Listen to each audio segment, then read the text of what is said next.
Selamat siang kepada Bapak Abdul Aziz Akbar, SSI MKes, selaku dosen pengampu mata kuliah biologi dan teman-teman sekalian. Di sini kami dari kelompok 3 akan mempresentasikan hasil diskusi kelompok kami mengenai dasar-dasar genetika. Next. Sebelumnya kami akan memperkenalkan anggota kelompok kami. Yang pertama, Yuniar Hadi Syahputri, lalu ada Cindy Puspitasari, ada Farah Khairunisa, Silmiatul Rosidah, Aisyah Dewantika Santoso Putri, Cahyaning Putri Pratikno, Adinda Yumnanrul Isma, Salvania Nathan Harsa Putri, Afifah Muhtaromi Rahadatul Aisyah Amal, Nikita Wardani, Nurul Khotimah, Hana Sepvianti, dan saya Krisna Trizaka Ramadan. Next.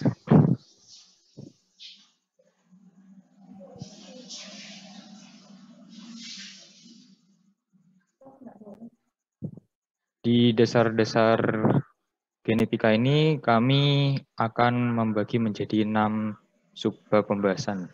Yang pertama mengenai gen, yang kedua kromosom, yang ketiga DNA dan RNA, yang keempat sintesis protein, yang kelima pewarisan sifat, dan yang terakhir yang keenam golongan darah. Next. Selanjutnya akan disampaikan oleh rekan saya. Baik, terima kasih atas kesempatan yang telah diberikan. Di sini saya akan membahas submateri terkait gen. Apa sih gen itu? Gen dapat didefinisikan sebagai segmen DNA yang mengeluarkan instruksi ke sel dengan pesan yang dikodikan secara kimia untuk membuat produk berupa protein yang dapat digunakan oleh sel. Next.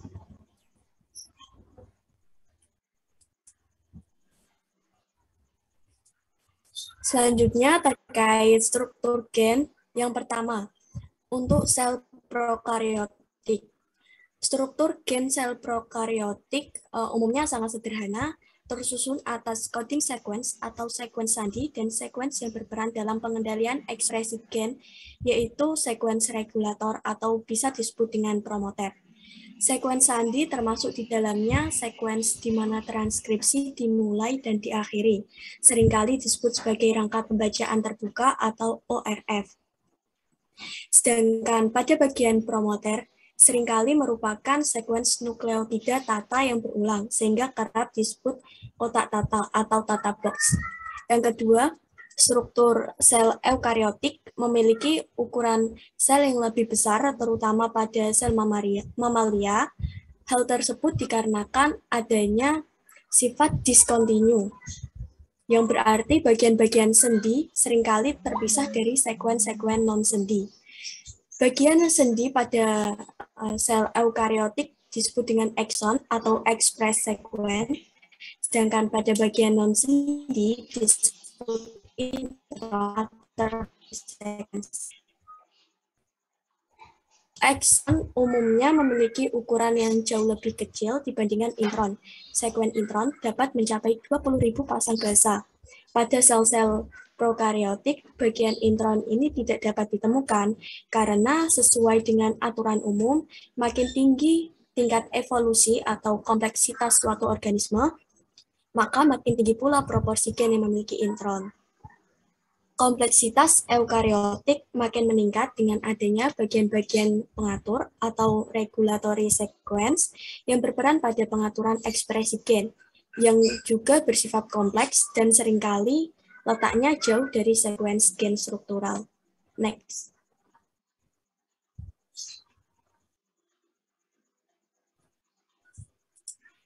Gen sendiri dapat dikategorikan menjadi 2 berdasarkan perannya, yaitu yang pertama gen struktural, mengandung urutan pengkodian DNA untuk protein seperti misalnya aktin dan myosin, keratin, dan lain sebagainya. Yang kedua adalah gen kontrol atau pengatur. Sesuai dengan namanya, gen ini berfungsi untuk mengatur kinerja gen struktural, seperti kapan waktunya gen diaktifkan dan dinonaktifkan. dan seberapa banyak produk protein diproduksi. Selanjutnya akan dijelaskan oleh rekan saya. Baik, terima kasih atas kesempatannya. Kemudian selanjutnya di sini ada mengenai karakteristik dari gen manusia. Setiap sel mengandung salinan lengkap rencana genetik atau cetak biru seseorang. Genetik ini rencananya akan dikemas dalam sel dalam bentuk gen. Ada sekitar 20.000 gen yang terletak di salah satu dari 23 pasangan kromosom yang ditemukan dalam nukleus atau pada untaian panjang DNA yang ada di mitokondria. Masing-masing gen ini membentuk gen manusia. Informasi tentang lokasi dan urutan huruf di setiap gen ini disimpan dalam database yang dapat diakses publik. Informasi mengenai hal tersebut dikumpulkan oleh sebuah proyek yang disebut Proyek Genom Manusia. Proyek tersebut dipublikasikan pada bulan April 2003 mengenai bagaimana huruf-huruf itu disusun atau bagaimana gen itu diurutkan. Dan dasarnya proyek ini sudah selesai, namun jumlah pasti gen dalam manusia, dalam genom kita itu masih belum diketahui. Selain itu, untuk mencari tahu mengenai informasi dalam gen tubuh kita itu masih perlu dilakukannya penelitian selama bertahun-tahun lagi. Selanjutnya ada tidak semua gen manusia diaktifkan sepanjang waktu. Tubuh kita itu memiliki banyak jenis sel yang berbeda seperti yang ada di kulit, di otak, hati, dan di otot. Nah, sementara semua jenis sel yang berbeda ini mengandung hal yang sama dengan gen.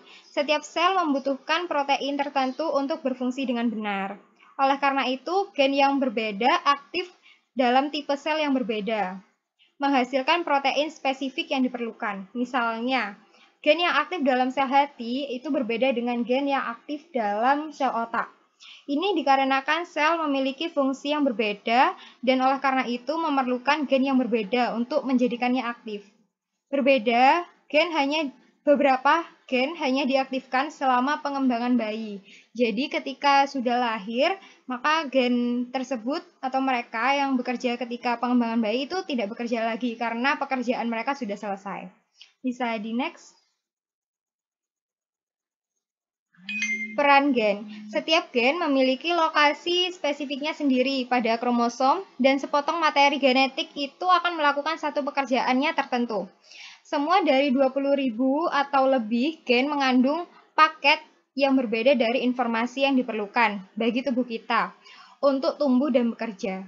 Gen kita itu juga berisi informasi mengenai penampilan, warna tubuh, warna mata, bentuk mata, seberapa tinggi kita, bentuk hidung kita, dan lain sebagainya.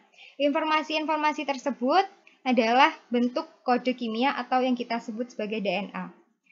Untuk pemaparan materi selanjutnya akan disampaikan oleh rekan saya.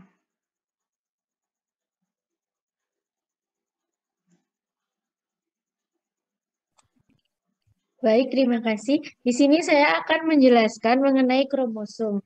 Jadi kromosom itu adalah struktur nukleoprotein yang membawa informasi genetik. Struktur ini terletak di dalam inti sel dan berkumpul untuk membentuk genom.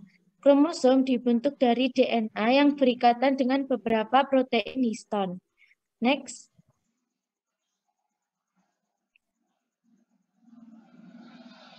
Nah, jadi kromosom itu terdiri dari beberapa jenis. Yang pertama, kromosom seks atau sering disebut kromosom, dan juga kromosom tubuh atau juga autosom. Nah,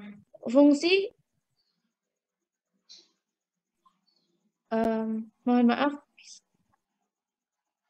fungsi dari kromosom sendiri itu yang pertama untuk memastikan DNA terpisah dalam porsi yang sama pada setiap pembelahan sel. Nah, yang kedua itu untuk menjaga integritas dan ketepatan replikasi genom pada setiap siklus sel. Next.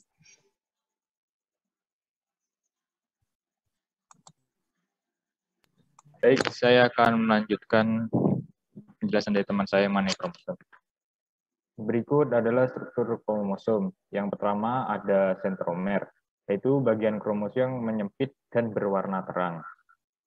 Selanjutnya ada kinetokor, yaitu tonjolan dekat sentromer yang berfungsi untuk melekatnya pada benang spindle. Yang ketiga ada lengan kromosom, yang tersusun atas selaput, matriks, dan kromonemata.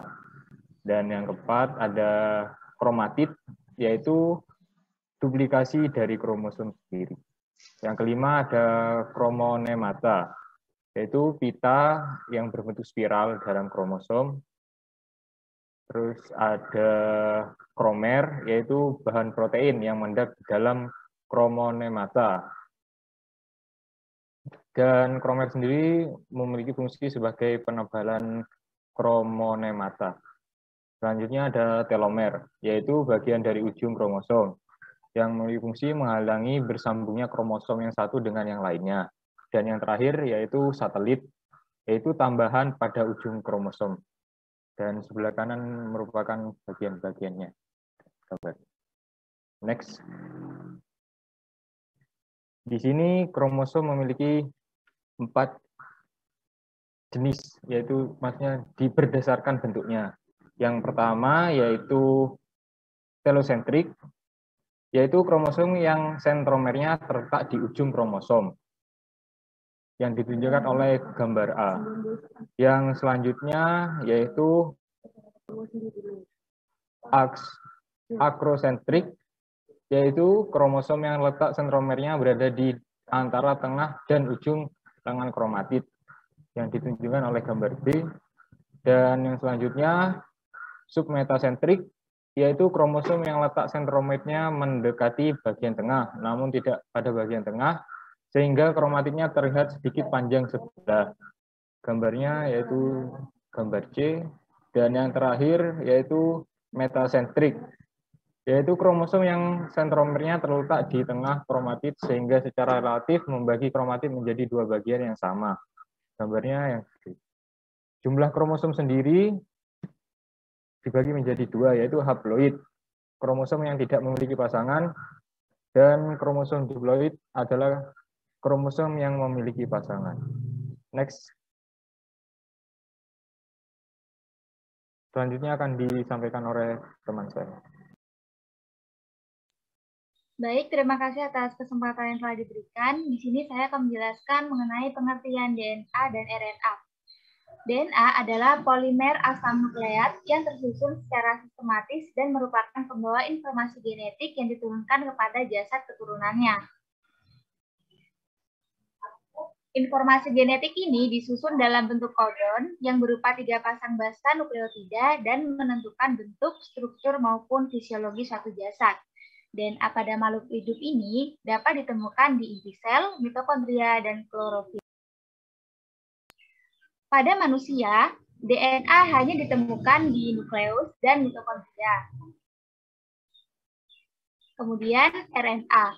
RNA atau ribonukleat asid adalah senyawa yang tergolong ke dalam asam nukleat yang juga ditemukan di dalam sel makhluk hidup, baik pada sel hewan, tumbuhan, maupun virus. RNA umumnya terletak di dalam inti sel, sitoplasma, dan ribosom.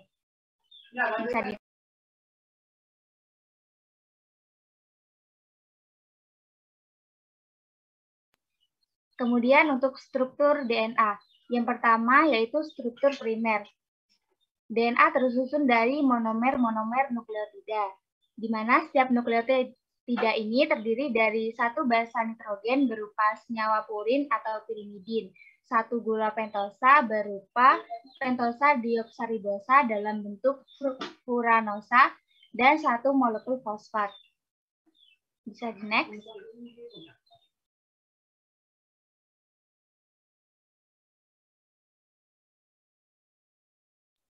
Selanjutnya yaitu struktur sekunder.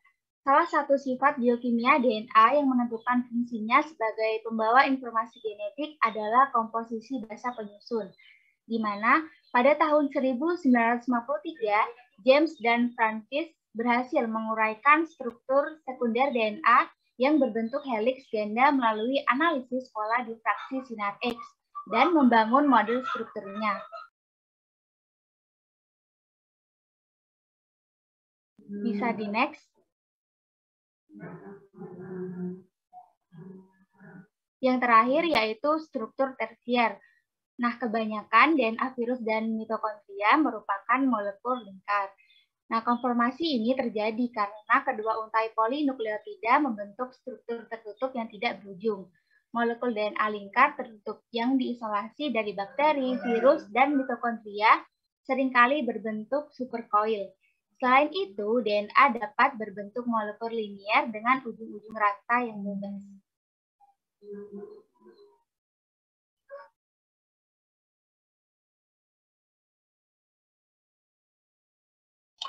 Baik, selanjutnya akan saya lanjutkan. Mohon maaf sebelumnya off-cam karena jaringannya kurang memadai.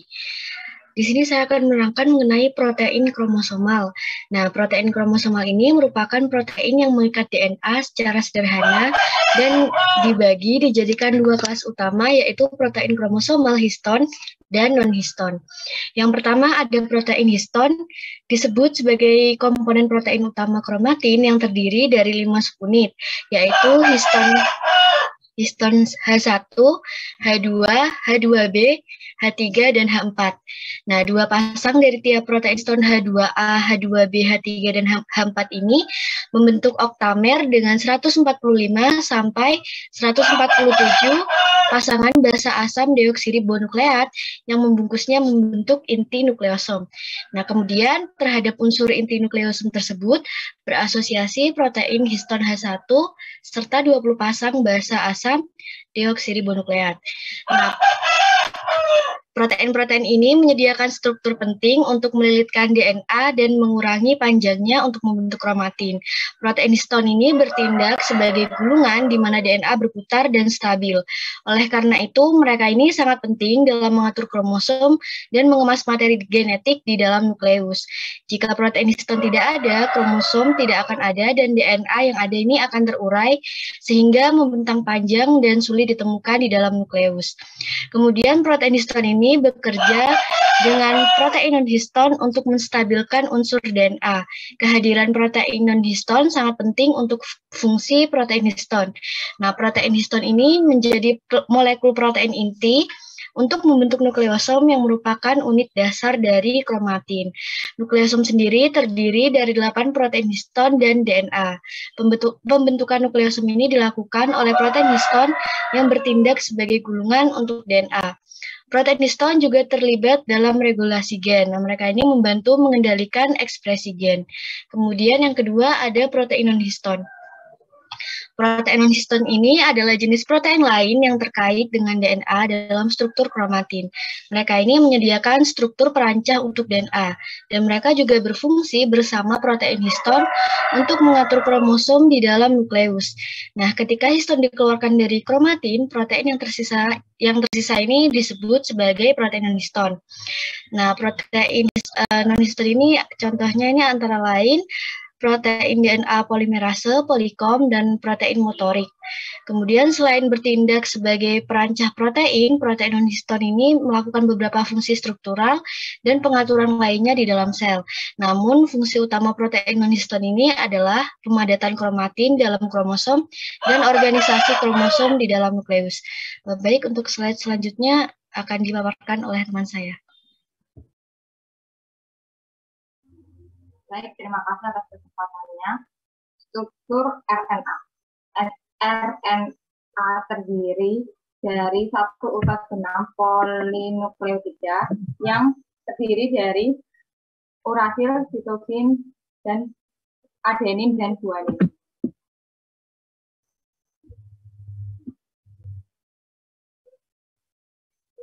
Jenis-jenis RNA sendiri ada 3, yaitu RNA penyampai atau mRNA yang bertindak sebagai cetakan untuk sintesis rantai protein. Yang kedua, RNA ribosomal atau rRNA yang bertindak sebagai komponen asam nukleat atau struktur ribosom sebagai tempat dilangsungkan sintesis protein. Yang ketiga, ada RNA pemindah atau tRNA yang bertindak sebagai pembawa asam amino spesifik pada pembentukan rantai polipeptida. Selanjutnya akan dijelaskan oleh teman saya. Baik, terima kasih atas kesempatannya. Di sini saya akan melanjutkan materi, yaitu di replikasi DNA. Yang pertama adalah pengertian. Berasal dari kata replikasi yang memiliki arti penduplikatan atau penggandaan, replikasi DNA adalah suatu proses penggandaan rantai DNA dengan tujuan memperbanyak DNA. Bisa di next. terdapat 3 teori model dalam materi ini dalam replikasi DNA, yaitu ada semi-konservatif, konservatif, dan juga dispersif. Yang pertama adalah model semi-konservatif. Model ini diteorikan oleh Watson and Crick. Dilihat pada gambar, pada satu molekul DNA parental itu akan menghasilkan 2 molekul, di mana masing-masing molekulnya itu terdiri atas satu untai DNA lama atau DNA induk atau DNA parental dan juga satu DNA baru. Begitupun dengan molekul lainnya. Jadi 2 molekul yang dihasilkan ini sama-sama terdiri atas 2 untai yang terdiri atas untai DNA parental dan juga DNA baru. Selanjutnya adalah teori konservatif. Pada teori ini yaitu pada satu molekul DNA parental akan menghasilkan 2 molekul baru, di mana yang menjadi perbedaan dengan model sebelumnya yaitu 2 molekul yang dihasilkan ini sama-sama berbeda untaiannya. Satu molekul itu terdiri atas 2 untai DNA baru dan satu untai yang lainnya itu terdiri atas 2 untai DNA yang lama. Jadi salah satunya ini akan mirip atau ngeplek banget sama induknya. Lalu ada model dispersif, di mana satu molekul DNA parental akan bereplikasi menghasilkan 2 molekul, namun dalam model ini itu berbeda dengan model sebelumnya, di mana untaiannya itu berbentuk segmen-segmen atau potongan-potongan. Bisa dilihat pada gambar, setiap untaiannya itu ada warna merah, biru, itu yang merupakan segmen-segmen yang kedua molekul ini terdiri atas segmen-segmen atau potongan-potongan DNA parental dan juga DNA yang baru. Bisa di next. Lalu ada enzim-enzim yang berperan. Di sini saya menyebutkan 3 enzim karena memiliki peran yang sangat penting, yang utama. Yang pertama ada enzim helikase. Enzim ini berperan untuk memutus ikatan-ikatan hidrogen yang menyatukan double helix DNA, sehingga kedua untaian tersebut terbuka menjadi 2 cabang untaian tunggal DNA. Lalu yang kedua ada DNA polimerase, yang berperan dalam pembentukan rantai DNA baru dengan menambahkan nukleotida atau deoksiribonukleotida pada ujung hidroksil 3 aksen. Lalu ada enzim ligase yang berperan untuk menyambung rantai DNA yang telah terpotong sehingga akan dapat menjadi DNA yang fungsional. Bisa di next. Bisa dilihat pada layar teman-teman, di sini adalah proses dan terdapat beberapa enzim yang berperan dalam proses replikasi DNA. Bisa di next.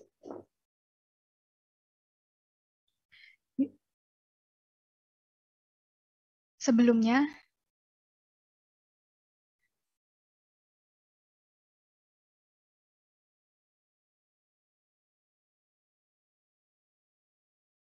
baik, yang pada proses aplikasi ini akan saya bagi menjadi beberapa poin. Poin pertama yaitu pembukaan yang merupakan inisiasi atau awalan dari proses replikasi DNA. Sebelumnya, replikasi DNA ini terjadi di origin of replication atau kita bisa menyingkatnya dengan ORI. ORI ini berisi urutan spesifik yang dikenali protein tertentu yang memberikan tanda bahwa replikasi terjadi. Selanjutnya, datanglah enzim yang membuka untai ganda pada DNA, sehingga untai akan terpisah satu sama lain. Nah, diketahui sebelumnya basa nitrogen pada DNA saling berpasangan yang dihubungkan oleh ikatan hidrogen. Nah, artinya enzim ini akan mengganggu ikatan hidrogen antar basa nitrogen penyusun DNA double helix. Nama enzimnya yaitu enzim helikase. Nah, pada gambar ini enzim helikase itu ditunjukkan pada bentuk segitiga warna ungu yang letaknya di tengah ini, yang bentuknya sekilas kayak pemotong gitu. Nah, dengan terputusnya ikatan hidrogen ini membuat DNA menjadi terbuka dan terlihat pada gambar itu ketika terbuka kan bentuknya kayak huruf Y gitu. Kalau dipaksakan lagi juga bentuknya itu seperti garpu. Nah, istilahnya ini disebut dengan garpu replikasi atau replication fork gitu. Nah, Garpu replikasi ini menandakan kalau untai DNA induk tuh udah terpisah satu sama lain. Jadi kayak udah bentuk untai tunggal. Nah, tapi agar untai tetap terpisah, ada enzim. Saat enzim helikase memutus ikatan hidrogen dan membentuk untai terpisah, datanglah single strand binding protein atau protein pengikat untai tunggal. Yang pada gambar ini ditunjukkan pada bentuk lingkaran warna ungu yang kecil-kecil yang menempel di untai tunggalnya ini. Nah, fungsinya single strand binding protein ini untuk mencegah terjadinya pelekatan kembali kedua untai. Jadi biar untainya itu tidak merekat gitu, tidak bersama lagi gitu. Tapi pemisahan untai ini membuat untai di dekat garpu replikasi itu memiliki regangan yang kuat. Namun hal ini dapat dicegah dengan adanya enzim topoisomerase. Yang oval berwarna hijau ini itu merupakan enzim topoisomerase. Kedua untai yang terpisah siap digunakan sebagai cetakan atau template untuk membentuk untai yang baru. Selanjutnya adalah proses pembentukan atau sintesis primer. Ada enzim yang bernama RNA primer itu sebagai penanda atau titik awal untuk pembentukan untai DNA baru. Yang membentuk RNA primer sendiri adalah enzim primase. Tetapi kenapa harus ada primer? Enzim yang berperan dalam pembentukan dan pemanjangan untai DNA baru selama replikasi adalah DNA polimerase 3. Tetapi enzim ini tidak bisa secara independen untuk menambahkan langsung basa-basa nitrogen yang baru, sehingga enzim ini membutuhkan primer untuk bisa membentuk dan memanjangkan untai yang baru. Sehingga enzim ini setelah inisiasi, enzim primase datang dan menempel pada untai yang terbuka untuk membentuk RNA primer. RNA primer terdiri atas 5 hingga 10 nukleotida. Setelah RNA primer terbentuk, barulah enzim DNA polimerase akan bekerja untuk membentuk untai DNA yang baru. Enzim yang bekerja selanjutnya yaitu DNA polimerase 3 yang bekerja dan akan membentuk untai DNA baru dengan memasangkan basa nitrogen pada untai template dengan pasangannya. Enzim DNA polimerase 3 akan datang dan terikat pada primer yang sudah terbentuk dan akan membentuk untai DNA baru dengan menambahkan dan memasangkan basa DNA sesuai cetakannya seperti adenin dengan timin, guanin dengan sitosin. Jadi DNA polimerase hanya dapat menambahkan basa DNA pada satu arah, yaitu dari 5 aksen ke 3 aksen. Mungkin bisa di next.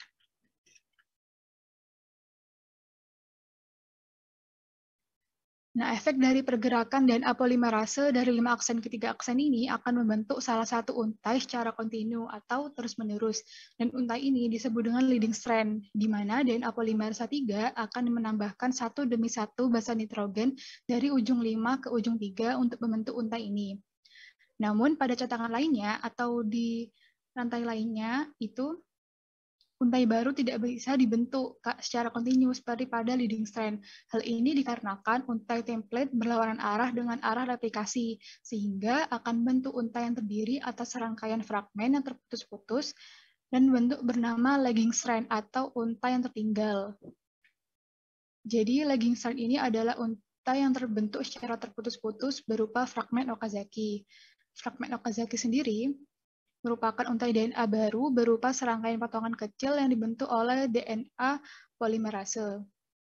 Lalu ada penghilangan RNA primer oleh eksonuklease dan dilanjutkan dengan pembentukan DNA baru oleh DNA polimerase sebagai pengganti primer. Setelah terbentuknya rantai leading dan lagging strand, datanglah sebuah enzim bernama DNA polimerase 1. Enzim ini bertugas untuk menghapus atau menghilangkan primer pada setiap untai. Tidak hanya menghapus primer, DNA polimerase 1 juga menggantinya dengan basa-basa DNA, sehingga kedua untai sudah mengandung DNA dan tidak ada RNA lagi.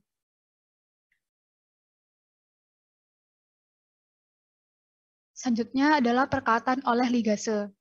Ketika primer sudah dihilangkan dari dari untai membuatnya seperti ada celah atau tidak tersambung secara kontinu. Sehingga adanya enzim ligase ini membuat masing-masing untai memiliki untai yang kontinu alias tidak terputus-putus.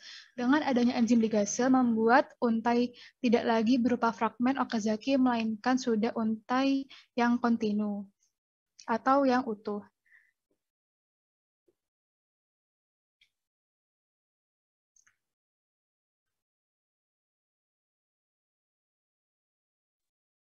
Mungkin bisa di next.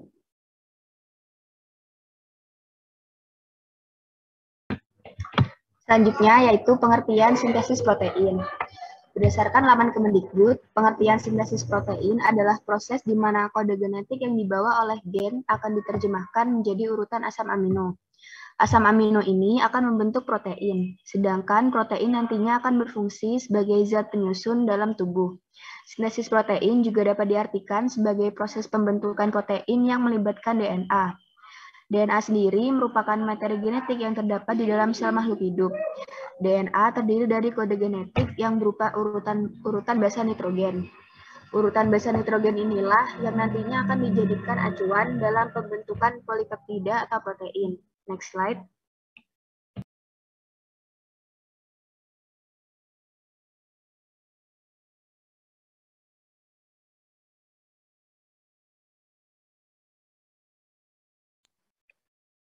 Oke, baik. Selanjutnya yaitu sintesis protein pada sel eukariotik.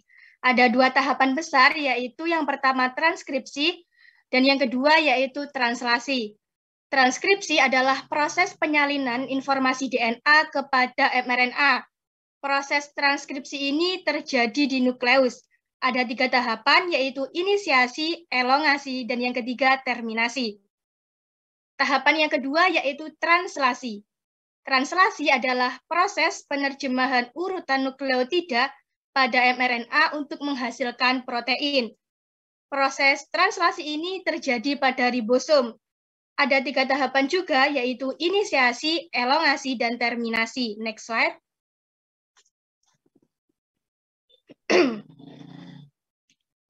Transkripsi yang pertama yaitu inisiasi.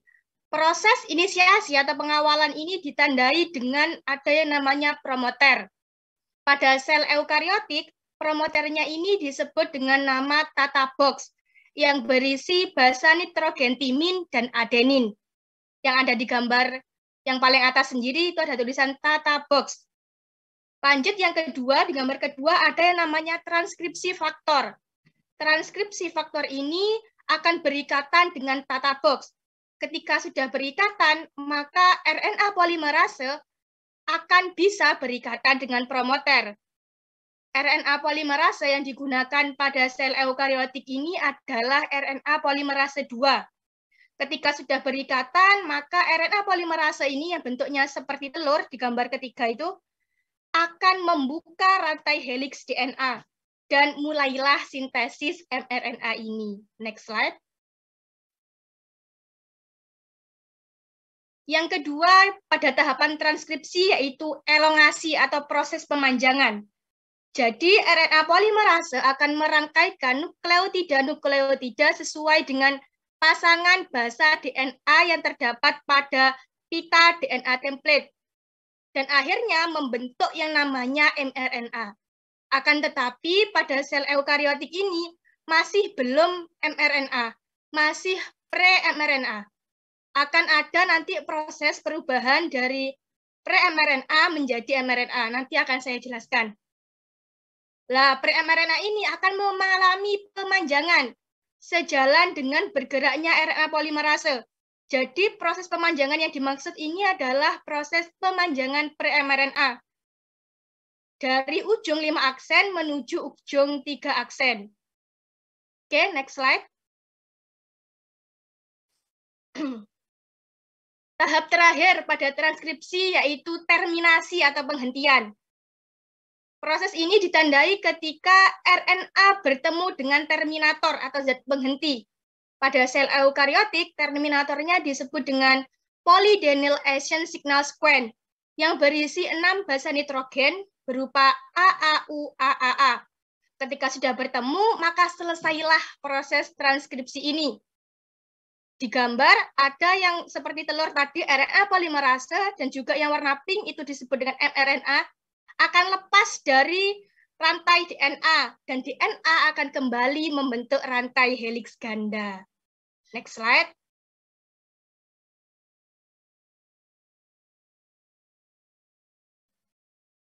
Ini adalah tahapan proses dari pre-mRNA menjadi mRNA.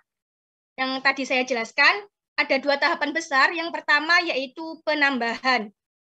Perlu diketahui bahwa yang namanya pre-mRNA di gambar itu yang warna pink saja. Yang ditambahkan itu yang warna kuning. Yang di ujung 5 aksen disebut dengan 5 aksen cap yang berisi guanosin trifosfat, dan di ujung 3 aksen disebut dengan polyetil yang berisi nukleotida adenin sebanyak 50-250. Apa sih fungsinya ditambahkan 5 aksen cap dan polyetil ini? Yaitu yang pertama, untuk melindungi mRNA dari enzim hidrolitik. Yang kedua, sebagai proses ekspor mRNA menuju sitoplasma. Dan yang ketiga, untuk membantu mRNA berikatan dengan ribosom pada saat proses translasi. Next slide. Setelah penambahan, dilanjutkan ke tahap berikutnya, yaitu pemotongan yang akan berakhir ke penyambungan mRNA. Di gambar yang sebelah kiri sendiri, di pre-mRNA itu sebenarnya ada dua bagian besar, yang warna pink tua dan pink muda. Yang warna pink tua itu disebut dengan ekson, adalah zat yang nantinya kita perlukan untuk pembentukan mRNA, sedangkan intron adalah zat yang tidak kita perlukan dan nantinya akan kita buang. Nah, proses pemotongan intron dan juga penyambungan ekson ini dibantu oleh yang namanya kompleks protein yang ada di gambar sebelah kanan. Di kompleks protein ini ada yang namanya spliososom. Spliososom ini akan memotong intron dan akan membuangnya. Itu ada ya di pojok ada tulisan cut out intron. Dan juga ada yang namanya small RNAs. Small RNAs ini akan menyambungkan ekson-ekson. Misal ada 5 ekson ya. Jadi disambung ekson 1, disambung ekson 2, seterusnya sampai ekson 5 akhirnya membentuk yang namanya mRNA. Itu di gambar yang kiri bawah itu ya. Dan selanjutnya mRNA ini akan lanjut ke tahap kedua yaitu translasi. Next slide.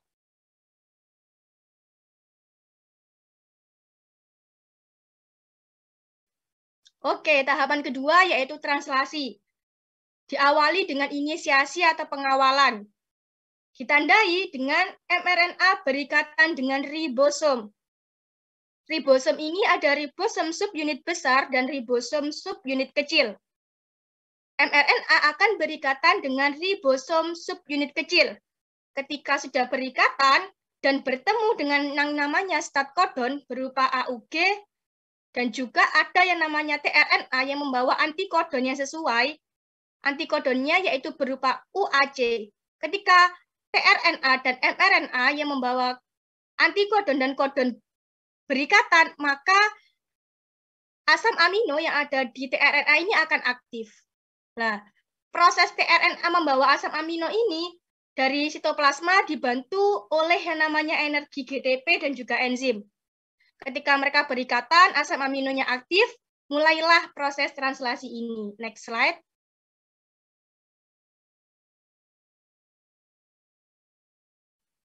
Yang kedua yaitu elongasi atau pemanjangan. Pemanjangan yang dimaksud di sini adalah pemanjangan rantai polipeptida dengan menghubungkan asam amino melalui ikatan peptida. Pada gambar yang paling atas sendiri di ribosom subunit besar itu ada 3 ruang, A site, P site, dan E site. Tahapan inisiasi tadi terjadi di A site, yaitu mRNA dan tRNA berikatan, akhirnya asam amino yang dibawa oleh tRNA aktif. Di gambar yang kanan sendiri kedua aktif akhirnya. Lalu tRNA yang membawa beberapa asam amino atau rantai polipeptida itu akan bergabung ke A site, ke tRNA yang di A site.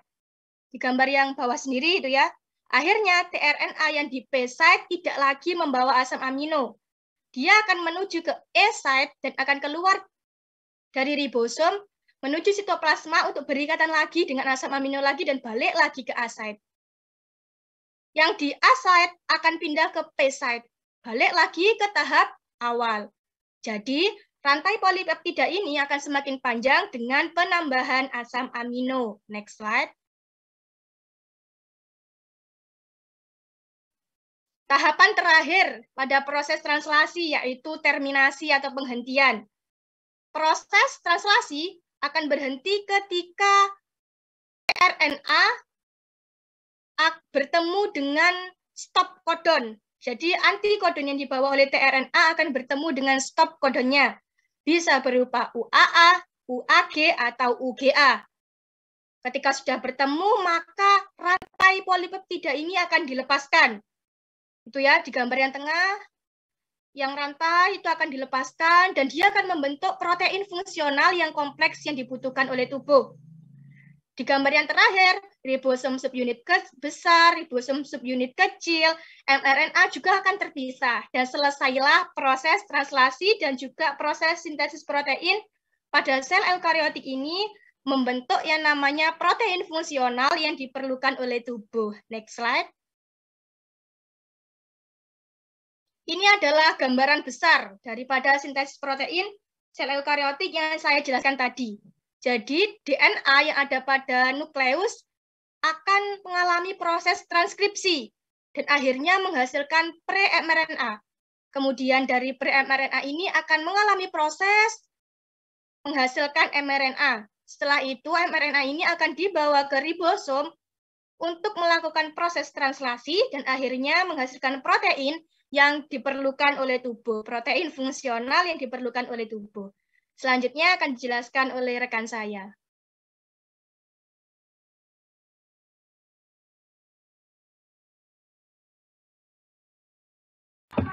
Selanjutnya, saya akan menjelaskan mengenai sintesis protein sel prokariotik. Pada sintesis protein sel prokariotik terdapat dua tahap, yaitu transkripsi dan translasi. Transkripsi merupakan proses penyalinan informasi DNA kepada mRNA. Proses transkripsi ini terjadi di sitoplasma. Pada proses transkripsi terdapat 3 tahap, yaitu inisiasi, elongasi, dan terminasi. Translasi merupakan proses penerjemahan mRNA menjadi asam amino. Proses translasi ini juga terjadi di sitoplasma. Pada proses translasi juga terdapat 3 tahap, diantaranya yaitu inisiasi, elongasi, dan terminasi. Pada transkripsi dan translasi pada sel prokariotik terjadi pada tempat yang sama, yaitu pada sitoplasma, karena belum memiliki membran nukleus. Next slide.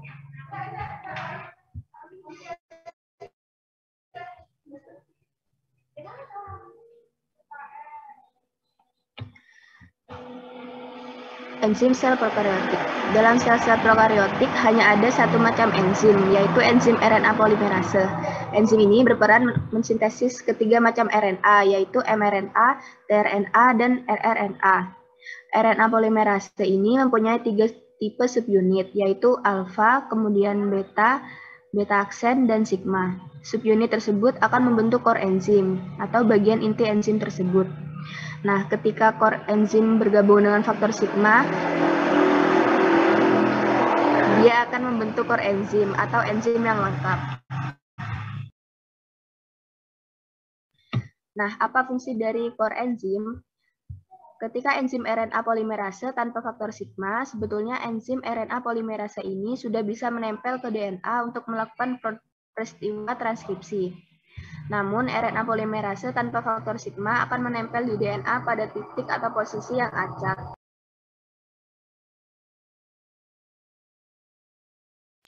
Dan ketika enzim RNA polimerase dilengkapi dengan faktor sigma, maka enzim RNA polimerase ini bisa mendeteksi dan akan melekat pada DNA di posisi yang tepat, yaitu daerah promoter. Pada transkripsi, kita akan mengenal daerah promoter. Promoter merupakan titik di mana proses transkripsi terjadi. Dan bagian dari enzim RNA polimerase yang mampu mengenali daerah promoter itu adalah faktor sigma. Sehingga apabila RNA polimerase tidak dilengkapi oleh faktor sigma, RNA bisa menempel di DNA, namun menempel di tempat yang acak. Dengan adanya sigma RNA polimerase bisa mendeteksi dan menempel di daerah yang tepat, yaitu daerah promotor. Next slide.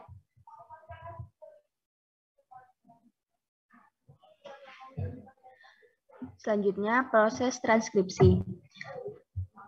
Proses transkripsi ada 3 macam, yaitu inisiasi, elongasi, dan terminasi.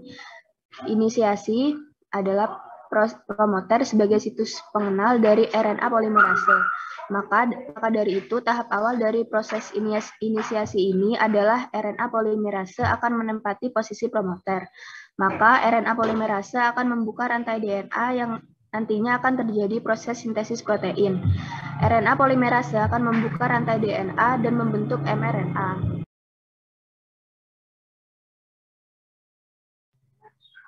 Selanjutnya yaitu elongasi. mRNA memanjang sejalan dengan enzim RNA polimerase yang bergerak sepanjang pita DNA.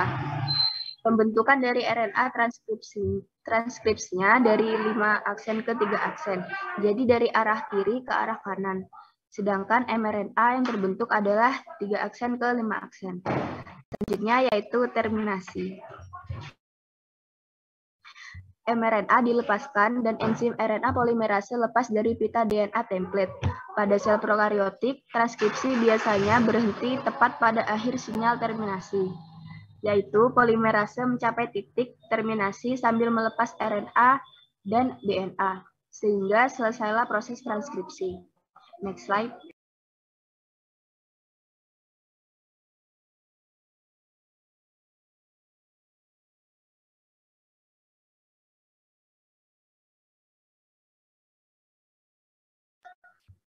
Selanjutnya yaitu translasi. Translasi terjadi pada ribosom yang terdapat pada sitoplasma. Proses translasi terjadi dengan 3 tahapan, yaitu inisiasi, elongasi, dan terminasi.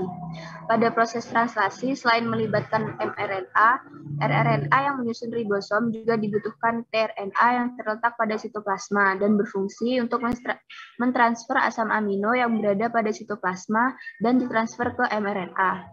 Next slide. Selanjutnya yaitu perbedaan eukariotik dan prokariotik. Pada sel eukariotik, struktur DNA merupakan tangga lurus yang berpilin yang disebut dengan double helix. Sedangkan pada prokariotik memiliki struktur DNA tunggal. Pada eukariotik, proses translasi dan transkripsi terjadi pada tempat yang berbeda. Sedangkan proses prokariotik pada proses translasi dan transkripsi terjadi pada tempat yang sama. Transkripsi dalam sel eukariotik jauh lebih rumit daripada sel prokariotik. Lalu pada sel prokariotik memiliki ukuran ribosom besar, sedangkan pada prokariotik memiliki ukuran ribosomnya kecil. Dalam transkripsi prokariot terdapat 1 jenis RNA polimerase yang terlibat, sedangkan sel eukariotik memiliki 3 jenis RNA polimerase.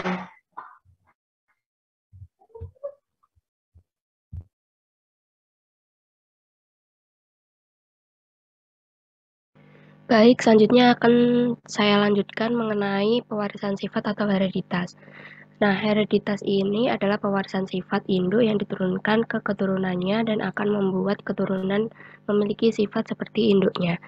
Nah, teori hereditas ini muncul karena adanya penelitian yang dilakukan oleh Gregor Mendel dengan menggunakan tanaman kacang ercis atau dengan nama latin Pisum sativum. Di dalam penelitiannya, ia menyilangkan tanaman ercis berbatang tinggi dan tanaman ercis berbatang kerdil. Nah, hal ini itu menghasilkan 3/4 keturunan dengan batang tinggi dan 1/4 keturunan berbatang kerdil, yang dimana sifat tinggi ini mengalahkan sifat kerdil.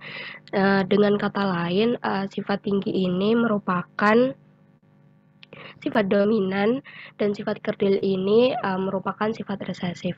Next.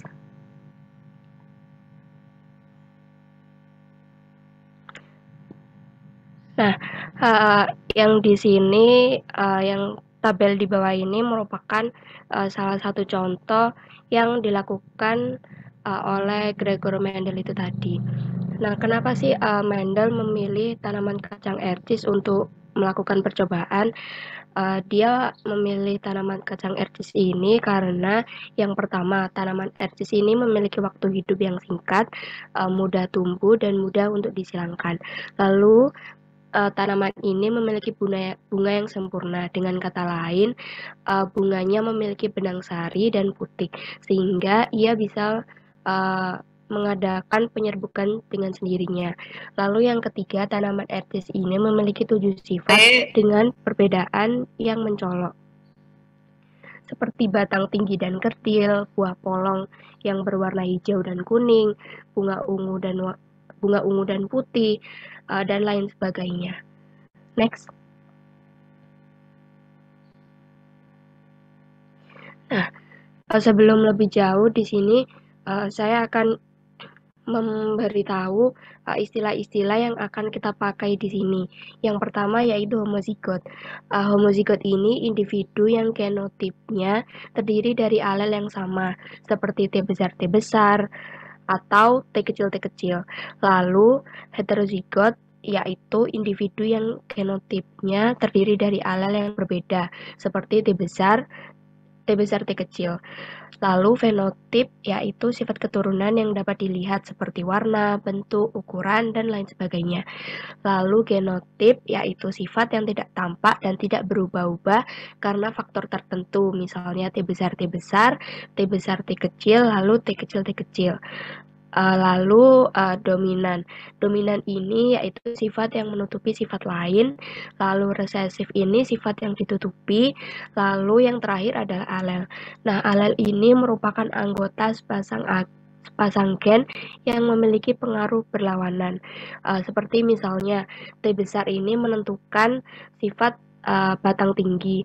Lalu T kecil ini menentukan sifat batang yang kerdil, maka T besar dan kecil ini merupakan alel. Namun, semisal ada R besar, itu melambangkan sifat warna merah gitu pada bunga, maka T besar sama R besar ini tadi itu bukan alel. Next.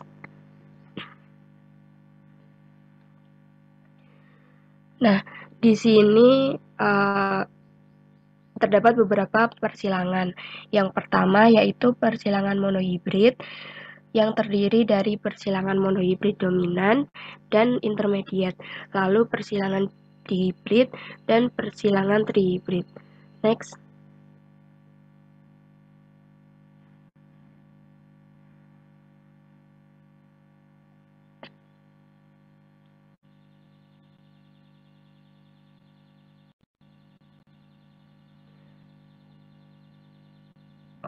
Mohon maaf, belum sebelumnya. Nah, persilangan monohibrid ini adalah perkawinan di antara dua individu dengan satu sifat yang berbeda. Persilangan ini sangat berkaitan dengan hukum Mendel 1 atau hukum segregasi. Keturunan pertama akan memiliki sifat yang sama dengan salah satu induk. Persilangan monohibrid ini terbagi menjadi dua. Yang pertama dominan dan intermediate. Nah, persilangan monohibrid dominan ini adalah persilangan dua individu sejenis yang memperhatikan satu sifat beda dengan gen-gen yang dominan. Lalu, persilangan monohibrid intermediate ini merupakan persilangan dua individu sejenis yang memperhatikan satu sifat beda dengan gen-gen intermediate. Nah, intermediate di sini berarti tidak ada yang dominan dan tidak ada yang resesif. Kedua gen ini saling mempengaruhi. Lalu, persilangan dihibrid. Nah, persilangan dihibrid ini adalah perkawinan dua individu dari spesies yang sama dan memiliki dua sifat yang berbeda. Persilangan ini berhubungan dengan hukum Mendel 2 atau independent assortment of gens, yaitu pengelompokan gen secara bebas. Contoh dari persilangan ini yaitu persilangan tanaman ercis berbiji bulat kuning dengan tanaman ercis berbiji hijau kisut. Lalu hasil yang muncul dari filial pertama yaitu seluruhnya berbiji bulat kuning. Lalu sesama filial pertama ini menyerbuk sendiri dan menghasilkan sifat individu generasi filial yang kedua, yaitu bulat kuning, bulat hijau, kisut kuning, dan kisut hijau dengan perbandingan 9:3, banding 3, dan banding 1. Sedangkan untuk trihibrid sendiri ini adalah persilangan antara dua individu yang memiliki 3 sifat yang berbeda. Next.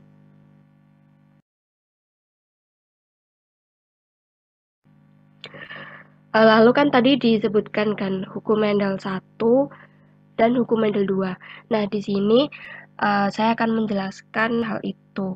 Hukum Mendel 1 ini menyatakan bahwa pada pembentukan sel gamet atau sel kelamin, kedua gen parental yang merupakan pasangan alel akan memisah, sehingga tiap-tiap gamet menerima satu gen dari induk.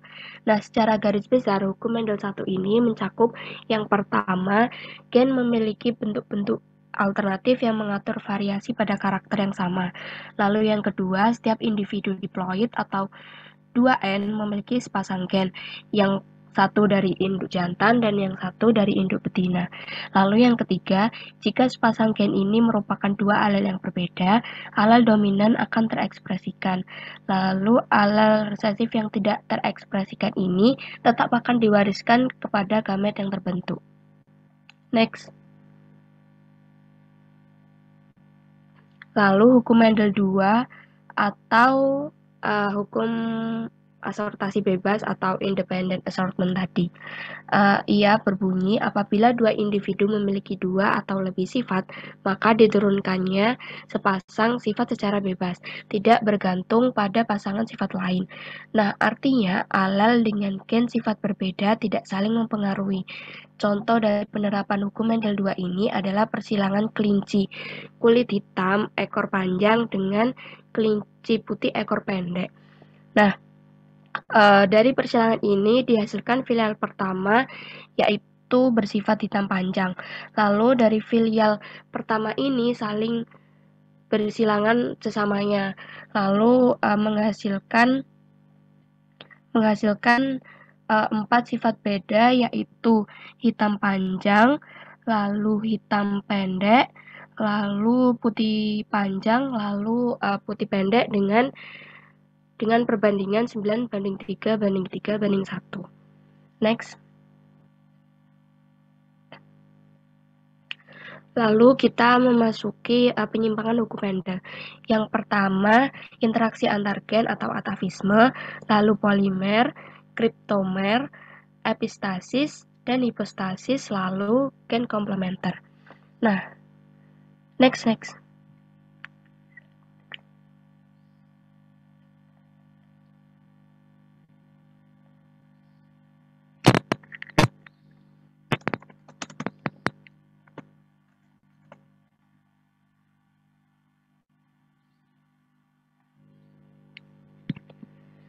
Nah, yang pertama adalah atavisme.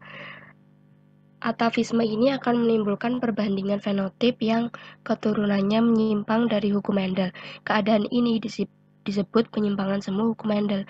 Interaksi gen ini menyebabkan tersembunyinya sifat keturunan untuk beberapa generasi. Nah, seperti contohnya William Bateson dan R.C. Punnett mengawinkan ayam ras Wyandotte berjengger mawar atau ros dengan ayam ras Brahma berjengger kacang atau pea, dan menghasilkan keturunan yang 100% berjengger walnut. Nah, pada mulanya mereka mengira walnut ini itu termasuk ke dalam persilangan yang intermediate. Tapi saat filial pertama ini disilangkan, yang dimana walnut disilangkan dengan sesama walnut, itu diperoleh keturunan yang bersifat walnut, mawar, kacang, dan single dengan perbandingan 9:3:3:1. Next.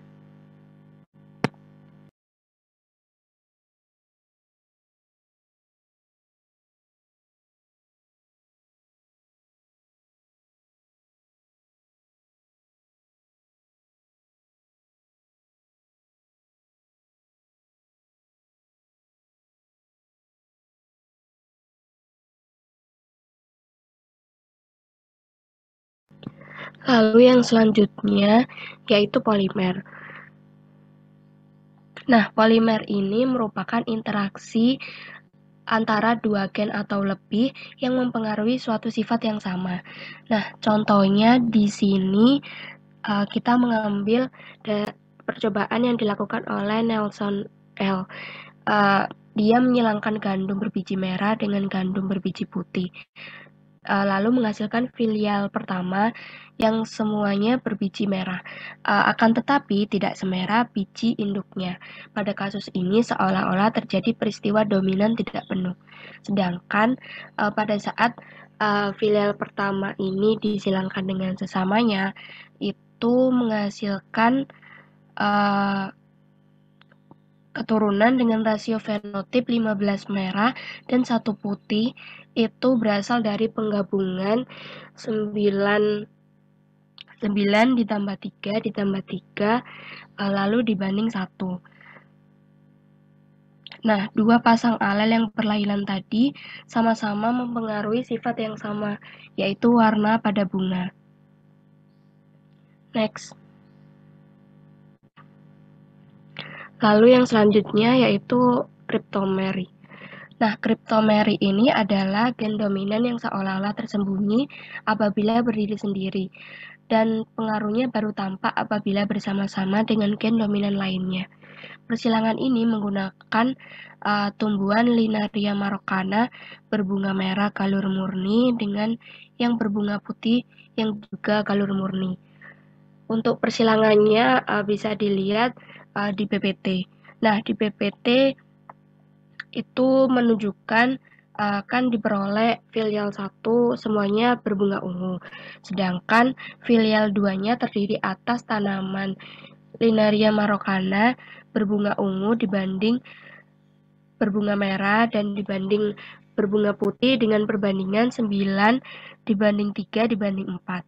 Nah, berdasarkan penyelidikan terhadap plasma sel bunga linaria, ternyata warna merah ini disebabkan oleh adanya pigmen antosianin dalam lingkungan plasma sel yang bersifat asam. Sedangkan dalam lingkungan basah akan memberikan warna ungu.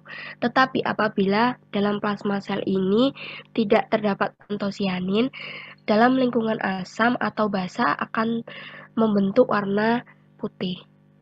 Lalu untuk selanjutnya akan dijelaskan oleh rekan saya.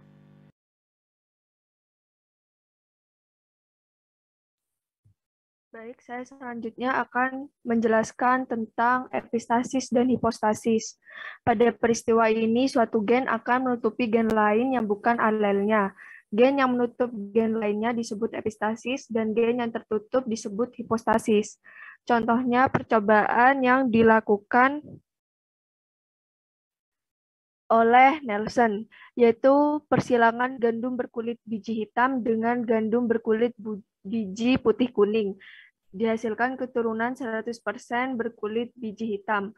Nah, hasil keturunannya yaitu yang 100% berkulit biji hitam itu saling disilangkan sehingga menghasilkan keturunan yang kedua diperoleh perbandingan 12 hitam, 3 kuning, dan 1 putih. Setelah dianalisis, ternyata gen yang menimbulkan pigmentasi hitam dan kuning berdiri sendiri-sendiri dan keduanya merupakan faktor dominan terhadap faktor putih. Jadi, gen H besar... ini dilangkain aja yang penyimpangan semu Mendel ini dilangkain aja. Soalnya lumayan banyak materinya. Langsung ke golongan darah sepertinya ya. Coba. Oh iya Pak, baik. Nah, soalnya waktu kita lumayan habis nih, belum lagi kita untuk ini sesi tanya. Oke Pak, selanjutnya golongan darah akan dijelaskan oleh teman saya.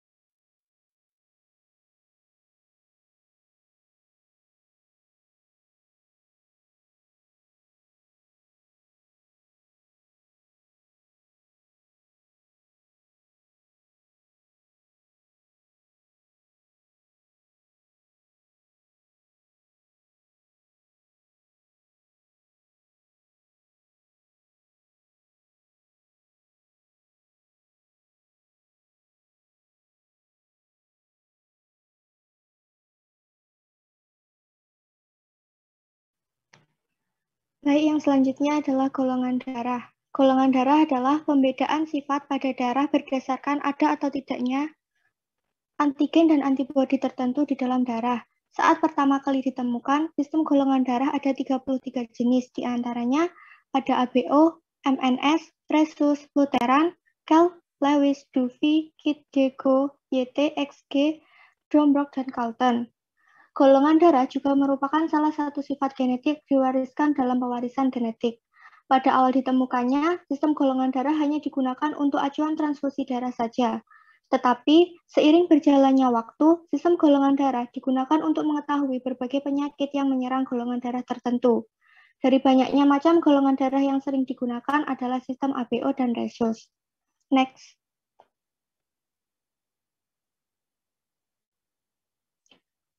Selanjutnya adalah sistem golongan darah ABO. Golongan darah ABO pada manusia ditentukan berdasarkan jenis antigen dan antibodi yang terkandung di dalam darahnya. Golongan darah dalam sistem golongan darah ABO ditentukan ada dan tidaknya antigen A atau B yang ditemukan pada sel darah merah dan agglutinin atau antibodi darah, anti-A dan anti-B yang ditemukan di dalam darah. Sejarah golongan darah ABO yaitu bermula pada saat tahun 1990, Carr menemukan sistem golongan darah ABO. Carr berhasil menemukan 3 dari 4 golongan darah ABO yaitu golongan darah A, B, dan O. Tak lama Alfred dan Aldrino menemukan golongan darah AB. Next. Sistem golongan darah ABO dikelompokkan menjadi 4, yaitu golongan darah A, yaitu memiliki antigen A dan antibodi B. Yang kedua yaitu golongan darah B yang memiliki antigen B dan antibodi anti-A.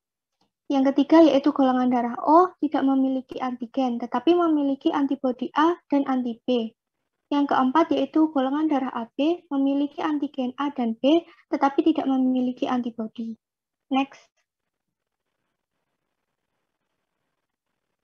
Selanjutnya adalah golongan darah Rhesus.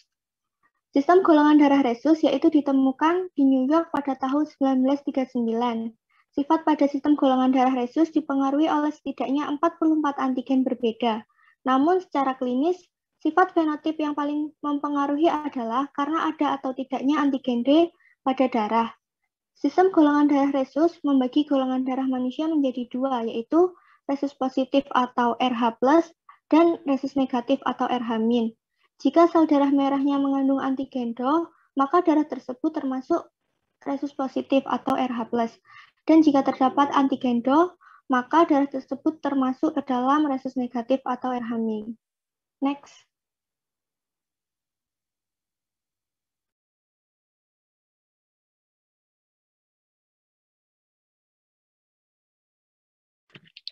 Baik, karena sesi pemaparan materi sudah selesai, akan dilanjutkan oleh sesi diskusi dan tanya jawab. Bagi teman-teman yang ingin bertanya, dipersilakan. Sesi termin pertama ini dipersilakan 3 penanya tercepat. Terima kasih. Kalau bisa yang belum sama sekali belum pernah bertanya ya.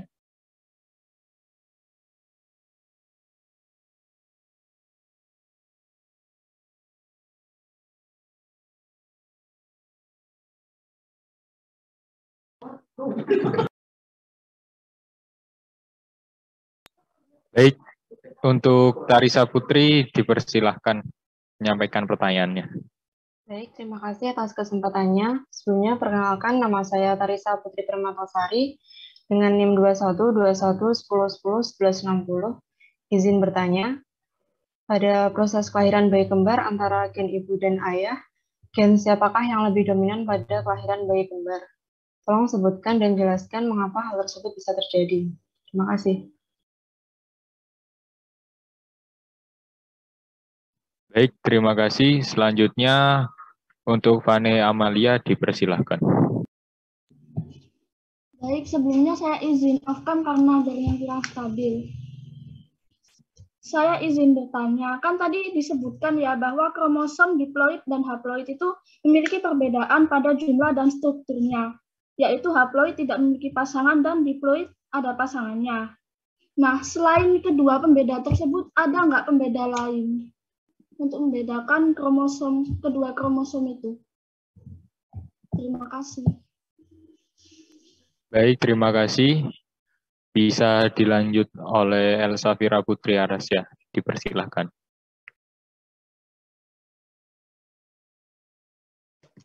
Baik, terima kasih atas kesempatannya. Sebelumnya mohon izin untuk off-cam dikarenakan terkendala jaringan. Perkenalkan, nama saya Elsa Praputri Arasya dengan NIM 212110101144. Izin bertanya, tadi sempat dijelaskan ada 3 teori, yaitu semi-konservatif model, konservatif, dan dispersif. Nah, selain pada proses dan hasilnya yang berbeda, apakah ada lagi hal yang berbeda? Kalau ada, boleh tolong dijelaskan apa saja. Terima kasih. Baik, terima kasih untuk sesi tanya jawab yang pertama dicukupkan. Mohon izin untuk kelompok kami ingin menyiapkan jawabannya terlebih dahulu.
Permisi moderator, izin menjawab pertanyaan. Iya, Neni, silahkan. Di sini saya akan menjawab pertanyaan dari Elsafira. Tadi pertanyaannya kan apakah ada perbedaan ketiga teori selain dari proses dan hasilnya ya. Berdasarkan analisis kelompok kami, secara umum perbedaan yang paling jelas itu terletak pada proses dan hasilnya. Jadi selain proses dan hasil itu tidak ada perbedaan yang signifikan di antara ketiga teori model tersebut. Mungkin dari Elsafira ada feedback?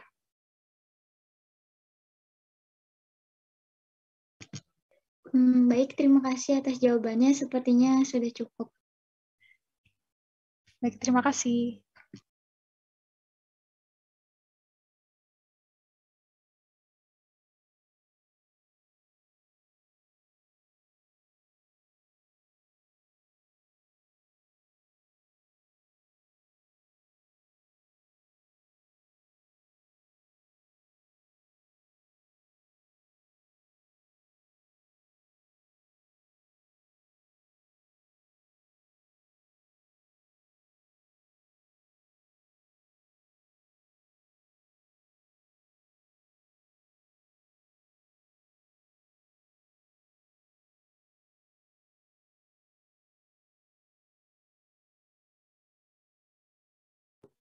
Iya, dipersilahkan Cahyaning.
Baik, sudah jelas. Terima kasih atas jawabannya.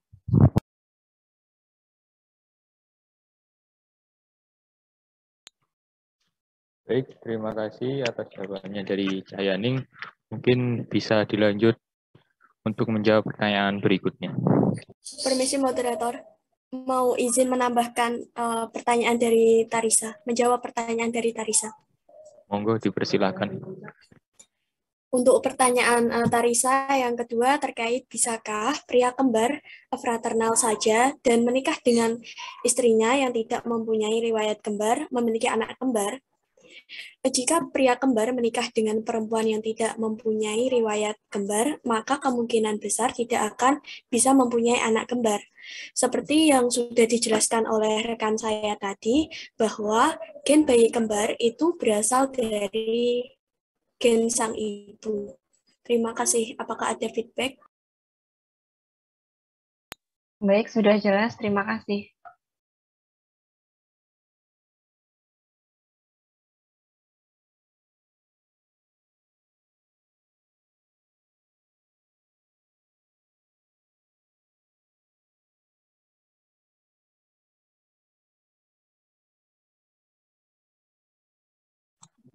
Mohon izin untuk menjawab pertanyaan moderator. Ya, dipersilakan, Farah. Jadi di sini saya akan menjawab pertanyaan dari Fani. Tadi disebutkan bahwa kromosom diploid dan haploid itu memiliki perbedaan pada jumlah dan strukturnya, yakni haploid yang memiliki pasangan dan diploid yang haploid yang tidak memiliki pasangan dan diploid yang memiliki pasangan. Selain kedua hal tersebut, adakah pembeda lain antara kromosom diploid dan haploid? Jadi pada kromosom diploid itu reproduksinya menggunakan bantuan mitosis. Nah, untuk kromosom haploid itu sendiri reproduksinya itu melakukan meiosis. Nah, untuk contoh dari kromosom diploid itu biasanya terdapat pada sel otot. Nah, untuk kromosom haploid itu pada sel sperma. Nah, kalau tadi kan dijelaskan kalau misalkan haploid itu tidak memiliki pasangan dan diploid itu memiliki pasangan, sehingga hal tersebut menjadi jumlah kromosom diploid dan juga haploid itu berbeda. Jika kromosom diploid itu jumlahnya lebih banyak daripada kromosom haploid. Terima kasih.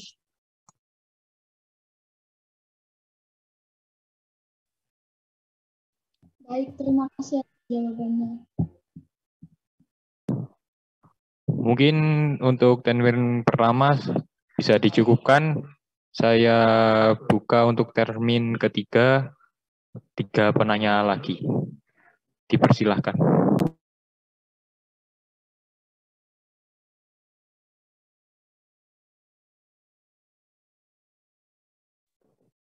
Mungkin untuk mempercepat bisa dimulai menyampaikan pertanyaannya kepada Rizdania. Dipersilahkan. Izin bertanya, untuk yang sintesis protein pada PPT kan dijelaskan bahwa translasi merupakan proses penerjemahan mRNA menjadi asam amino. Pertanyaan saya, apakah bisa pada saat proses translasi itu terjadi salah dalam melakukan penerjemahan? Dan jika bisa, apa jenis penyakitnya dan apa dampak yang disebabkan dari kesalahan tersebut? Terima kasih.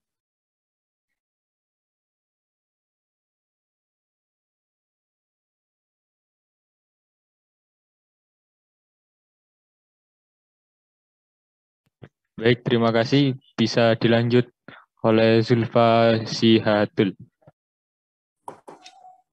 Baik, terima kasih. Izin bertanya mengenai golongan darah, apakah pemeriksaan atau tes golongan darah dapat digunakan untuk membantu mengatasi perselisihan tentang keraguan-keraguan anak yang dilahirkan dari seorang ibu?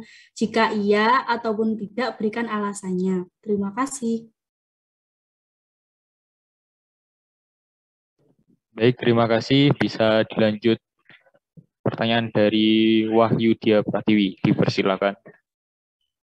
Terima kasih atas waktunya. Izin bertanya, pada kasus non-disjunction atau gagal berpisah, kemungkinan apa saja yang mungkin jika gamet hasil gagal berpisah berfertilisasi? Terima kasih.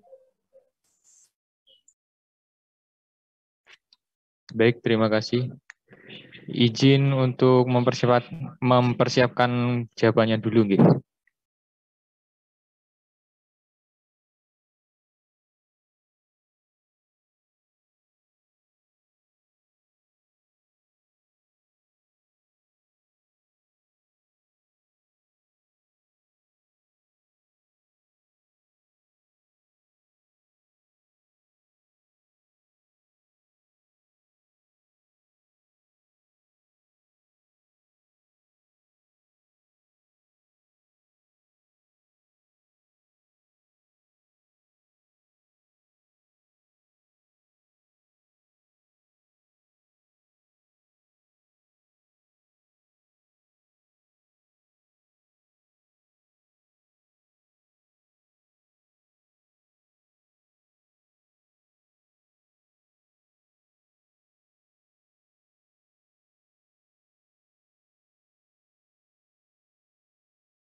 Moderator izin menjawab pertanyaan dari Wahyudia. Ya, dipersilakan. Tadi pertanyaannya tentang gagal berpisah ya. Nah, kalau terjadi gagal berpisah itu, maka terjadi mutasi kromosom aneuploidi. Aneuploidi sendiri itu pengurangan atau penambahan satu atau beberapa kromosom pada ploid atau genom.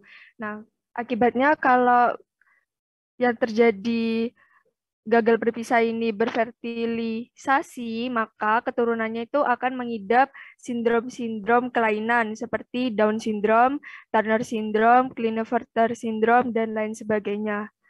Bagaimana Wahyudia? Apa ada tanggapan? Iya, sudah jelas. Terima kasih.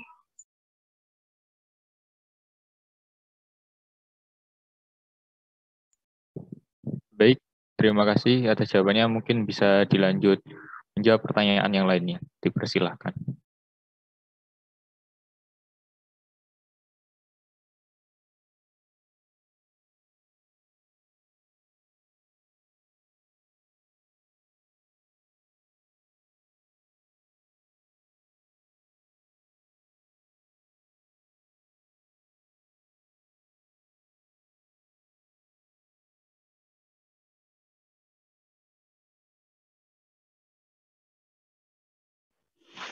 Permisi, izin menjawab pertanyaan Zulfa. Iya, dipersilahkan Hana Septian. Bisa karena pada sistem penggolongan darah sendiri, yang tadi sudah dijelaskan bahwa sistem golongan darah merupakan salah satu sifat hereditas yang dapat diwariskan. Jadi, untuk mengatasi keraguan sepasang suami istri itu bisa dilakukan dengan cek golongan darah. Terima kasih.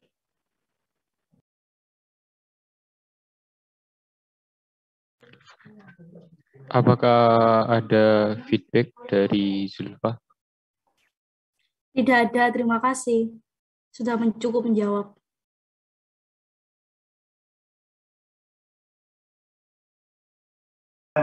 Permisi moderator, izin menjawab pertanyaan. Iya, dipersilahkan. Mau menjawab pertanyaan dari Rizdania.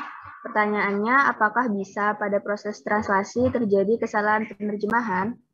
Jawabannya bisa. Akan tetapi diharapkan dalam proses translasi ini tidak ada salah penerjemahan. Karena kalau ada salah penerjemahan, maka akan berakibat pada hasil asam amino yang nantinya menjadi protein. Maka protein yang dihasilkan akan berubah. Izin menambahkan moderator. Terkait dari pertanyaannya Rizdania yang kedua, kalau memang bisa, apakah ada penyakit yang terkait dengan kejadian tersebut, maka bisa mengakibatkan adanya mutasi atau perubahan yang terjadi pada bahan genetik. Salah satu contoh penyakitnya yaitu anemia sickle cell atau yang sering disebut dengan penyakit sel sabit. Apa dampaknya? Dampaknya akan adanya gangguan pada sel darah merah yang menyebabkan sel darah merah ini menjadi cacat dan rusak. Bagaimana Rizdania? Apakah ada feedback? Sudah sangat menjawab. Terima kasih. Ya, sama-sama. Saya kembalikan ke moderator. Baik, karena semua pertanyaan sudah dijawab oleh kelompok kami, ini mungkin bisa diakhiri presentasi dari kelompok kami. Sebelumnya saya izin kembali membacakan pertanyaan yang sudah disampaikan oleh rekan-rekan. Yang pertama untuk sub materi gen, yaitu dari Tarisa pertanyaannya, yaitu antara gen ibu dan ayah, gen siapa yang lebih dominan pada kelahiran bayi kembar, dan bisakah pria yang kembar paternal saja dan istrinya tidak kembar paternal, bisakah memiliki anak kembar juga? Selanjutnya di sub kromosom, yaitu pertanyaannya disebutkan bahwa kromosom diploid dan haploid memiliki perbedaan pada jumlahnya dan strukturnya, yakni haploid tidak memiliki pasangan dan diploid memiliki pasangan. selain kedua hal tersebut, adakah pembeda lain antara kromosom diploid dan haploid? Dan selanjutnya di sub DNA dan RNA, Oke, yaitu... Krisna. Bapak. Nggak usah, langsung aja ditutup. Sebenarnya waktu kita nggak cukup ini. Neni, kita selesai jam berapa ya? Sampai 14.10, Bapak. 14.10. Sekarang jam berapa? Udah ya? Tutup aja kalau gitu, Krisna. Baik, mungkin dari kelompok kami sekian, kurang lebihnya mohon maaf. Wassalamualaikum warahmatullahi wabarakatuh. Waalaikumsalam warahmatullahi Waalaikumsalam.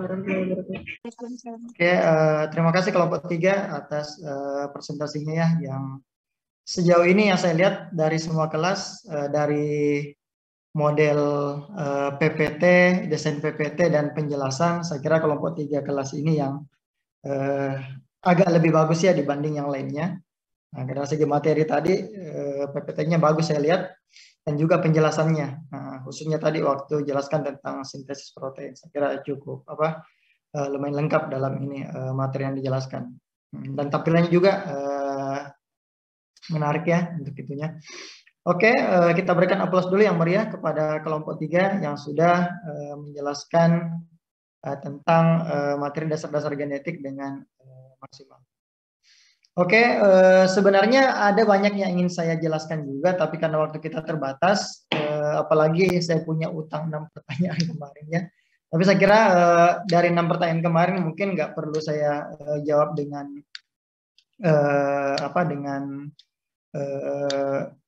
rinci ya.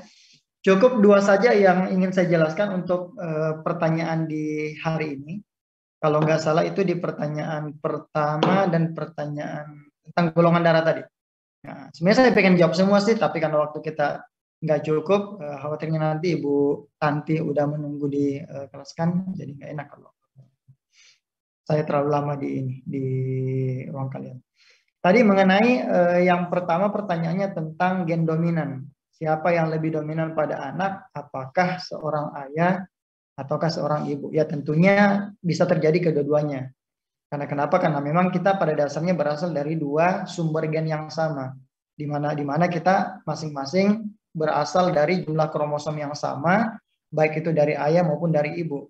Nah, dalam sperma kan mengandung 23 jumlah kromosom, dan juga dalam sel ovum, sel telur itu juga berasal mengandung 23 kromosom. Artinya kita sama dari segi jumlah, mungkin dari segi jenis kromosom khususnya pada gonosom saja yang berbeda ya. Kalau pada laki-laki kan bisa X bisa Y, sedangkan kalau pada wanita di sel telurnya itu cuma X saja. Nah, pertanyaannya siapa yang dominan? Artinya bisa kedua-duanya.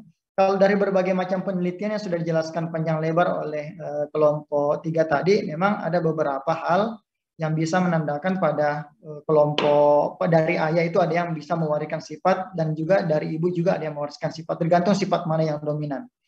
Nah, bisa kita lihat yang paling dominan sekali itu bisa kita lihat dari segi warna kulit. Biasakan kalau kita lihat ada ayah warna kulitnya cerah, pasangannya cerah, dan pasangan satunya adalah gelap.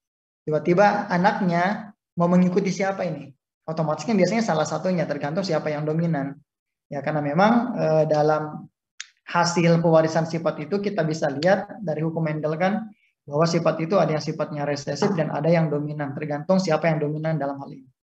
Nah, jadi begitu ya, tergantung kalau dari berbagai macam penelitian banyak sih, saya kira kalian bisa cari di literatur sifat ayah yang bisa diwariskan kepada anaknya itu sifat apa saja, walaupun itu nggak berlaku secara umum ya, ini hanya berdasarkan penelitian dari beberapa orang saja, begitu juga dari ibu.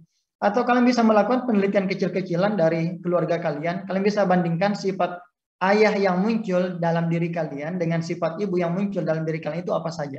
Kalian bisa bandingkan, kan bisa dibuktikan lewat situ. Misalnya kalau kalian ada yang merasa punya lesung pipi. Nah, bagi yang merasa punya lesung pipi misalnya. Nah, coba lihat kedua orang tuanya, ada nggak yang punya lesung pipi? Kalau ada yang punya lesung pipi, berarti sifat tersebut diwariskan kepada kalian. Nah, nggak usah dipaksa-paksa lesung pipinya. Nah, kalau memang nggak ada, nggak usah dibuat. Kan gitu. Artinya bebas saja. Kemudian yang kedua, pertanyaan tadi tentang golongan darah. Tadi kalau nggak salah kelompok 3 mengatakan bisa ya kasus apa tadi untuk menentukan apa anaknya. menentukan anaknya siapa di rumah sakit itu bisa pakai golongan darah ya. Betul nggak sih?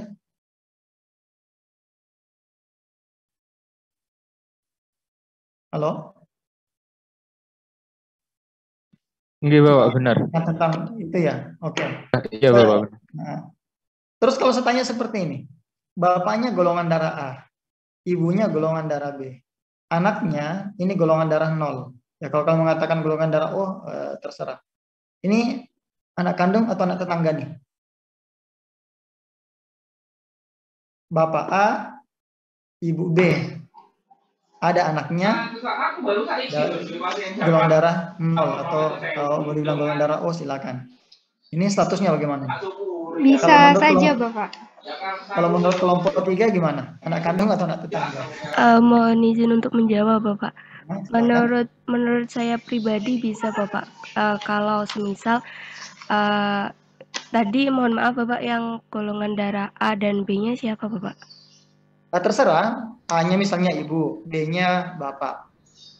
Semisal dari ibu ini yang bergolongan darah A ini untuk genotipnya itu IA, IO, lalu yang bapaknya ini yang bergolongan darah B ini IB, IO. Yang dimana keduanya itu enggak, saya enggak menjelaskan sampai ke genotipnya, cuma kondisinya golongan darah A sama golongan darah B. Kalau saya tanya, kalian bisa mengetahui enggak kalian ini genotipnya apakah homozigot atau heterozigot? Siapa yang punya golongan darah A di sini? Ada? Saya, Bapak. Siapa? Salivina? Iya. Kamu golongan darah A homozigot atau heterozigot? Saya sepertinya hetero, Bapak. Hetero, dari mana kamu tahu kalau hetero? Karena dari ibu itu golongan darahnya A, lalu untuk ayah kalau tidak salah itu golongan darahnya B. B. Iya, B Bapak. Ibu A, Bapak B, kamu golongan darah apa? A Bapak. A.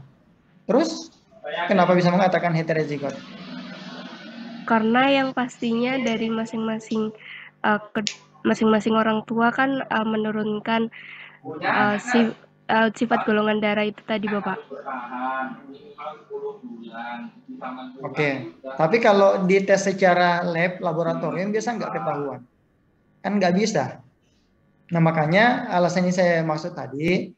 Jadi kenapa kalau dulu memang tes golongan darah itu bisa untuk menentukan masalah seperti misalnya siapa yang punya anak kandung atau bukan di rumah sakit misalnya. Itu dulu masih dipakai, tapi sekarang itu sudah nggak dipakai. Karena memang ada beberapa kondisi tes golongan darah itu nggak berlaku. Nah, kenapa nggak berlaku? Salah satu kasusnya seperti yang saya katakan tadi. Misalnya kalau bapak A, ibu B, ini nggak kita mengatakan ada anaknya golongan darah 0 atau O. Kalian mengatakan golongan darah 0 atau O sih? Yang mana lebih tepat menurut kalian? O atau 0? O, Bapak. O, Bapak. Alasannya? Maksudnya kenapa nggak dikasih nama golongan darah Z? Golongan darah O nggak sih? Karena nggak punya itu. Atau sesuai dengan yang ada di KTP ya, hurufnya muncul. Kalau saya tanya itu huruf O atau angka 0? 0. Antigen. Oke, terserah sih mau bilang O atau 0 itu tidak ada masalah. Cuma saya mau jelaskan di sini. Penyebutan golongan darah itu didasarkan pada kandungan aglutinogen atau antigennya. Nah, jadi yang ada di permukaan eritrosit, sel darah merah. Jadi setiap golongan darah, itu pasti dia di dalam eritrositnya itu ada yang dia punya aglutinogen. Nah, ada golongan darah yang tidak punya. Misalnya kalau golongan darah A, kenapa dinamakan golongan darah A? Karena kandungan aglutinogennya itu dia namanya golongan aglutinogen A. B dikatakan golongan darah B karena mengandung aglutinogen B. AB dikatakan AB karena mengandung aglutinogen AB. Nah, kalau kalian mengatakan golongan darah O, harusnya dia mengandung aglutinogen O. Tapi kenyataannya gimana? Ada nggak kandungan aglutinogennya? Kan nggak ada. Nah, karena dia tidak memiliki kandungan aglutinogen, maka dikatakan 0. 0 ini artinya tidak ada aglutinogennya. Nah, berbanding terbalik dengan antibodinya kan, aglutininnya. Nah, tapi kalau mau mengatakan golongan darah O itu silakan saja. Yang penting kalian tahu penamaannya itu berdasarkan kandungan agglutinogennya yang terdapat di eritrositnya ya, sel darah merahnya. Nah, ya, jadi kembali jika Bapak A, Ibu B, anaknya golongan darah 0 atau O, ini bisa dua. Di satu sisi bisa anak kandung, di satu sisi bisa anak tetangga. Nah, kapan dia anak kandung? Kalau kedua orang tuanya dia heterozigot. Misalnya bapaknya tadi golongan darah A, tapi dia harus A heterozigot. Begitu juga ibunya, kalau dia golongan darah B harus B heterozigot. Kapan salah satunya yang heterozigot? Kapan cuma salah satunya saja yang heterozigot? Dipastikan anaknya ini bukan anak kandung. Karena nggak mungkin lahir golongan darah 0 atau O. Nah, tetapi kalau dia heterozigot, pasti dia anak kandung. Nah, pertanyaannya bagaimana kita bisa mengetahui bahwa kita itu homozigot atau heterozigot? Apakah bisa melalui tes di laboratorium? Tentunya nggak bisa. Cara mengetahuinya bagaimana? Ada dua cara. Yang pertama, lihat anak kalian. Cuma masalahnya kan kalian belum punya anak. Bagaimana cara menentukannya? Ya, cara yang kedua, lihat orang tua. Tadi seperti apa yang dikatakan oleh temannya tadi, siapa? Silvina. Bapaknya A, ibunya B, dia A. Ya, bisa dipastikan A-nya itu adalah A heterozigot. Kenapa? Karena yang diterima dari bapaknya itu pasti dia ketemunya sama I0. Nah, jadi bapaknya, mamanya misalnya IA, bapaknya ini pasti IBI0. Nah, entah ini mamanya mau IA, mau IAI0 itu terserah. Tapi kalau dari bapaknya pasti dia heterozigot.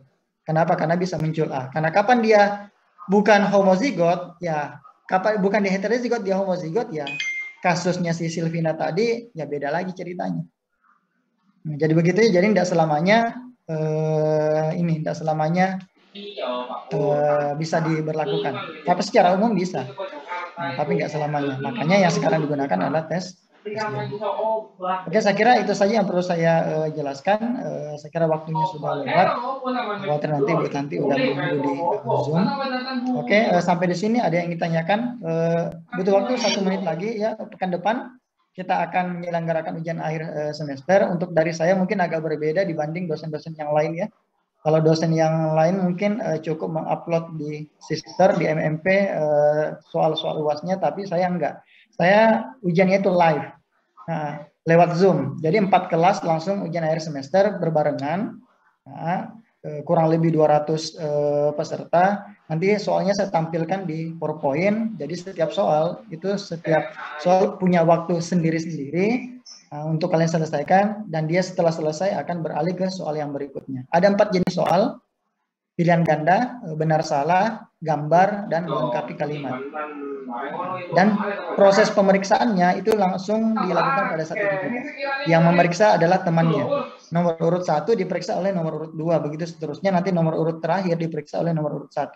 Sehingga nanti kalian langsung tahu jumlah skor UASnya kalian itu berapa. Karena saya orangnya terbuka ya, nggak mau menyimpan UASnya mahasiswa. Nah begitu. Nah, mengenai waktunya, kita nggak perlu mengikuti jadwal yang dikeluarkan oleh fakultas. Nanti kita tentukan sendiri kapan keempat kelas ini punya waktu yang bersamaan. Nah, entah itu pagi, siang, malam, nantilah kita atur. Oke, sampai di sini ada yang mau ditanyakan? Permisi Bapak, ini berhubung waktunya sudah habis, mungkin bisa dicukupkan ya Pak. Soalnya sudah masuk waktu kimia. Oke. Ya kalau memang udah nggak ada yang ditanyakan, kita akhiri saja untuk pertemuan kita hari ini. Kalau misalnya ada yang ditanyakan, cukup nanti diwakili oleh KMK-nya. Oke, sekian dari saya. Saya akhiri dengan ucapan Assalamualaikum warahmatullahi wabarakatuh dan selamat sore. See you next week. Waalaikumsalam warahmatullahi wabarakatuh. Terima kasih Bapak. Terima kasih Bapak. Saya duluan lift ya.